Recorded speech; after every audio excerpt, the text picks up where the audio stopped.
नमस्कार विद्यार्थी मित्रांनो, मी रुपाली देवरमणी इयत्ता 10वी प्रकरण दुसरा इतिहास लेखन भारतीय परंपरा या पाठाबद्दल आपण पाहत होतो।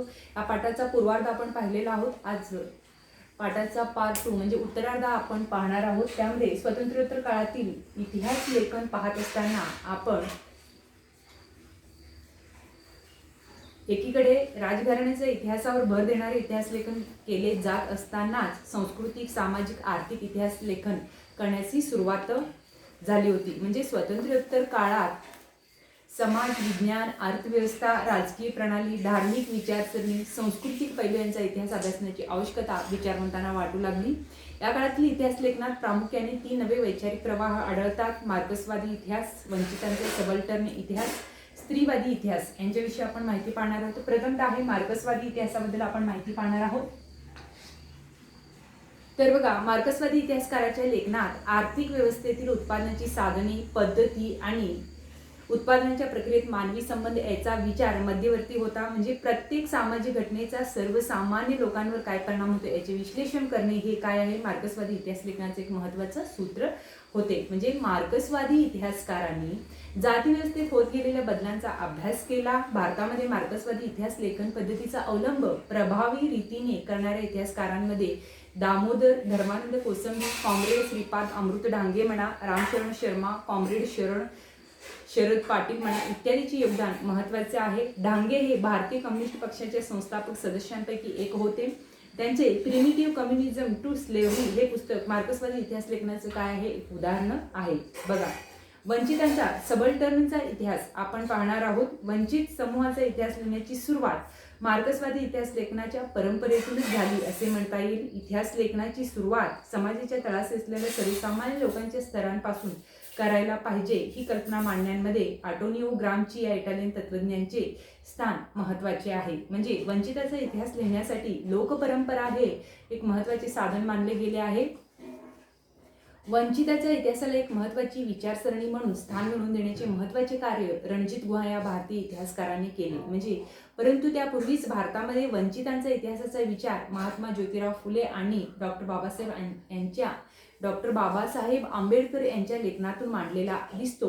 महात्मा फुले यांनी गुलामगिरी या आपल्या पुस्तकात शूद्राचा इतिहास नव्याने उलगडून दाखविलेला आहे। म्हणजे धर्माच्या नावाखाली स्त्रिया, शूद्र व अतिशूद्र यांच्या होणाऱ्या शोषणामुळे लक्ष वेधले। भारताच्या सांस्कृतिक आणि राजकीय घडणीत दलित वर्गाचा मोठा वाटा आहे। भारताच्या वसाहतवादी आणि राष्ट्रवादी इतिहास लेखनात त्याकडे दुर्लक्ष केले गेले। म्हणजे डॉक्टर बाबासाहेब आंबेडकरांनी ही गोष्ट केंद्रस्थानी ठेवून सतत लेखन केले। त्यांनी केलेल्या विपुल लेखनांपैकी हू वेअर द शूद्राज आणि द अनटचेबल्स हे ग्रंथ वंचिताचे इतिहासाचे उदाहरण म्हणून सांगता येतील। अशा प्रकारे वंचितांचा सबल्टर्नचा इतिहास हे आपण पाहिलेला आहोत। आता स्त्रीवादी इतिहास हे आपण पाहणार आहोत। म्हणजे भारतीय इतिहास लेखनाच्या क्षेत्रात सुरुवातीस प्रामुख्याने पुरुष अभ्यासक कार्यरत असल्यामुळे भारतीय इतिहासातील स्त्रियांचे स्थान आणि त्यांची कामगिरी हा विषय तुलनेने दुर्लक्षित राहिला होता। म्हणजे त्यावर अधिक प्रकाश टाकणे हे स्त्रीवादी पुढे पहिले आव्हान होते। तसेच स्त्रियांनी निर्मिलेल्या साहित्याचे संशोधन आणि संकलन करणेही आवश्यक होतं। इतिहासातील स्त्रियांच्या स्थानाचे विचार नव्याने होणे आवश्यक होते। अशा प्रकारे 19व्या शतकात स्त्रियांविषयी लेखन करणाऱ्या लेखिकांमध्ये ताराबाई शिंदे यांचे नाव अग्रणी आहे। त्यांनी पुरुष प्रधान व्यवस्था आणि जाती व्यवस्था यांना विरोध करणारे लेखन केले।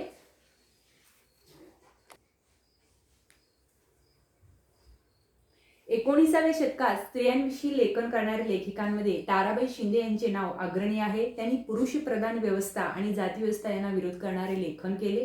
सन 1882 मध्ये प्रसिद्ध झालेले स्त्री पुरुष तुलना हे त्यांचे काय आहे पुस्तक भारतातील पहिले स्त्रीवादी लेखन समजले जाते। सन 1888 मध्ये पंडिता रमाबाई यांचे the high caste Hindu woman हे पुस्तक प्रसिद्ध झाले। म्हणजे स्वातंत्र्योत्तर काळात झालेले लेखन स्त्रियांना घरी आणि कामाच्या ठिकाणी मिळणारी वागणूक म्हणा, त्यांचा राजकीय समतेचा हक्क यासारख्या विषयांवर केंद्रित झालेले दिसते। म्हणजे अलीकडच्या काळात प्रसिद्ध झालेल्या स्त्रीवादी लेखनात मीरा कोसंबी यांच्या क्रॉसिंग हे shoulders feminist ages in social history या पुस्तकाचा उल्लेख करता येईल। म्हणजे त्यात महाराष्ट्रातील पंडिता रमाबाई म्हणा, भारतातील पहिल्या कार्यस्त्री डॉक्टर रखमाबाई यासारख्या स्त्रियांच्या जमिनीवरील जीवनावरील निबंध आहेत, यासारख्या स्त्रियांच्या जीवनावरील निबंध आहेत. महाराष्ट्रामध्ये दलित स्त्रियांच्या दृष्टिकोनातून सामाजिक वर्ग, जात इत्यादी बाबीच्या संदर्भात लेखन केले गेले. त्यामध्ये शर्मिला रेगे यांचे लेखन महत्त्वाचं आहे. म्हणजे writing caste, writing gender, reading Dalit women's testimonies यामध्ये दलित स्त्रियांच्या आत्मचरित्रावर त्यांनी लिहिलेले निबंधाचे संकलन आहे. विशिष्ट विचारप्रणालीचा आश्रय न घेता इतिहास लिहिणाऱ्यांमध्ये सर यदुनाथ सरकार, सुरेंद्रनाथ सेन, रियासतकार गो सरदेसाई, त्र्यंबक शंकर शेजवलकर यांचा नामोल्लेख करावा लागतो. अशा प्रकारे अलीकडच्या काळात य.दी. फडके, रामचंद्र गुहा इत्यादी संशोधकांनी आधुनिक इतिहास लेखनात महत्त्वाची कामगिरी बजावली आहे.